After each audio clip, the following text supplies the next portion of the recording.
গাজা অভিমুখী আন্তর্জাতিক নৌবহর global Sumud flotilla ইসরায়েলের ঘোষিত বিপদসীমায় প্রবেশ করেছে। গাজার উপকূল থেকে প্রায় ৩৭০ কিলোমিটার বা প্রায় ২০০ নটিক্যাল মাইল দূরে অবস্থান করছে এই নৌবহরটি। এতে অংশগ্রহণ করছেন পরিবেশ কর্মী গ্রেটা থুনবার্গের নেতৃত্বে আন্তর্জাতিকভাবে সক্রিয় মানবাধিকার কর্মীরা। তারা জানিয়েছেন ইসরায়েলের হুমকির কারণে যে কোনো মুহূর্তে নৌবহর বাধার মুখে পড়তে পারে। কারণ ইসরায়েলি সেনারা তাদের নৌ কমান্ডো ইউনিট শায়েতেত ১৩কে প্রস্তুত অবস্থায় রেখেছে এবং হুমকি দিয়ে বলেছে নৌবহর গাজার জলসীমায় প্রবেশ করা মাত্রই সামরিক অভিযান চালিয়ে জাহাজগুলোকে আটক করা হবে। এজন্য এই কমান্ডো ইউনিট ইতোমধ্যেই সমুদ্রে জাহাজ আটকানোর মহড়াও দিয়েছে।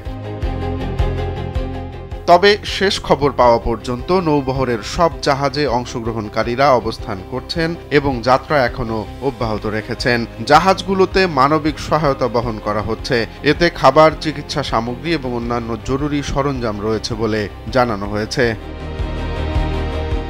নৌবহরের একটি জাহাজে থাকা ক্রোয়েশিয়ার আইনজীবী মোরানা মিলজানোভিচ জানিয়েছেন, আন্তর্জাতিক আইন অনুযায়ী আন্তর্জাতিক জলসীমা বা অন্য দেশের আঞ্চলিক জলসীমায় বেসামরিক জাহাজ আটকানোর কোনো অধিকার ইসরায়েলের নেই।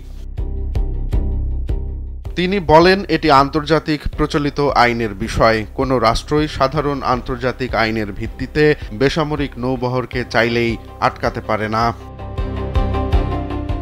মিলজানোভিচ আরও বলেছেন, ইসরায়েল কেবল তখনই আটকাতে পারে যদি কোনো অপরাধ সংঘটনের আশঙ্কা থাকে বা রাষ্ট্রীয় নিরাপত্তার জন্য প্রমাণিত হুমকি থাকে। এখানে এমন কোনো প্রমাণ নেই। চারপাশের নৌবহরে প্রতিটি নৌযান মানবিক সহায়তা হিসেবে খাবার ও অন্যান্য জরুরি সামগ্রী বহন করছে। নৌবহরটি গাজার উপকূলে পৌঁছানোর মাধ্যমে মানবিক সাহায্য পৌঁছে দেওয়ার পাশাপাশি আন্তর্জাতিক সম্প্রদায়কে সচেতন করার লক্ষ্য নিয়েও এগোচ্ছে। অংশগ্রহণকারীরা বলছেন, গাজার বর্তমান সংকটের প্রতিবাদ এবং শান্তিপূর্ণ সমাধানের জন্য তারা এই পদক্ষেপ গ্রহণ করেছেন।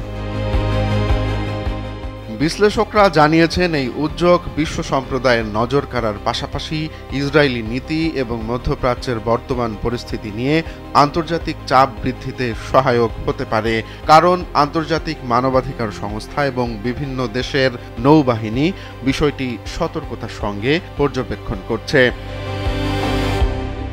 রোমান্স তালুকদার, কালবেলা।